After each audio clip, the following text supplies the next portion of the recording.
In our day-to-day operations, we use all kinds of equipment to get the job done.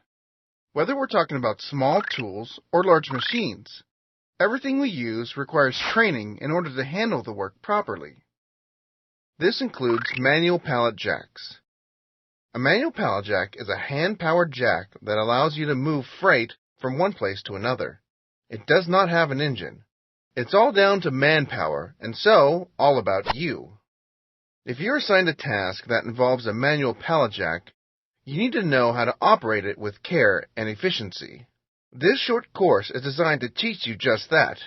By the end of this lesson, you should be familiar with components of a manual pallet jack, understand how to safely operate a manual pallet jack, understand the hazards associated with oversized or awkward loads, as well as the corrective actions necessary to safely move these loads.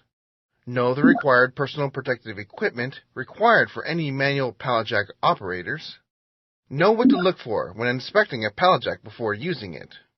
Know how to safely operate a manual pallet jack on a raised or lowered liftgate. This essential information will make the loading area safe not just for you, but for everyone you work with. It will also prevent accidents that could damage your equipment and your cargo. Liftgates are platforms at the back of a trailer that can be raised or lowered mechanically, making it easier to lift cargo in or out of the trailer. Before operating any liftgate or moving cargo or a manual pallet jack on or off a liftgate, you need to familiarize yourself with the liftgate's proper operating procedures. A decal outlining a liftgate's proper operation should be attached to the liftgate itself. Watch for pinch points when operating a liftgate. If the liftgate is not working properly, do not try to fix it yourself and never place any part of your body underneath a liftgate for any reason. Before loading any pallet onto the gate, you should know how much weight the liftgate can bear. This information should be listed on the liftgate decal.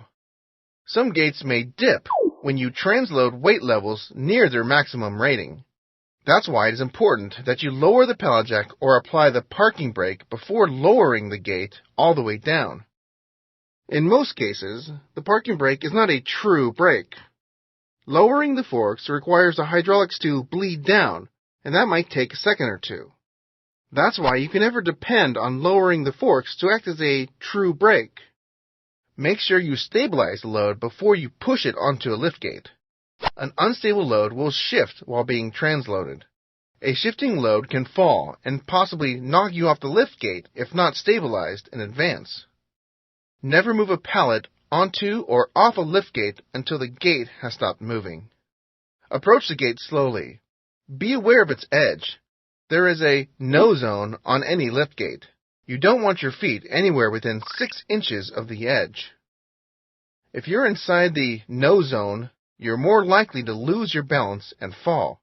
Because a loaded pallet jack takes up so much space, it can be difficult to avoid the no zone. When this is the case, keep your weight towards the center of the liftgate by facing the pallet and keeping your head and upper body leaning towards the center of the liftgate. Liftgates can be dangerous in any situation, but there are 2 serious situations that are unique to pallet jack operators. First is pulling a pallet jack onto a liftgate from the trailer.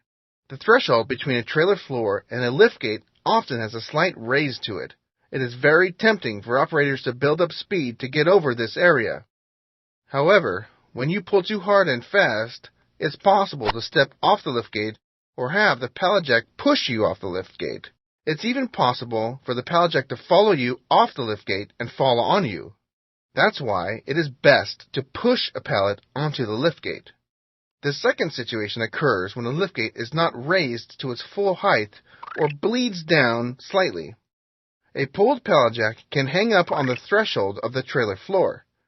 The obstruction can be eliminated by either raising the pallet jack or the liftgate. What you must never do is try to pull the pallet jack while it is still held up. If that happens, the operator can pull so hard that when the pallet jack does finally give way, he falls back, pulling the pallet over one or both of his feet. The operator can be left hanging upside down from the liftgate with a severely damaged foot or ankle. These types of injuries are always serious and can be fatal. That's why it's important that we understand how they can happen so that they can be avoided. Whenever possible, push a load onto a liftgate.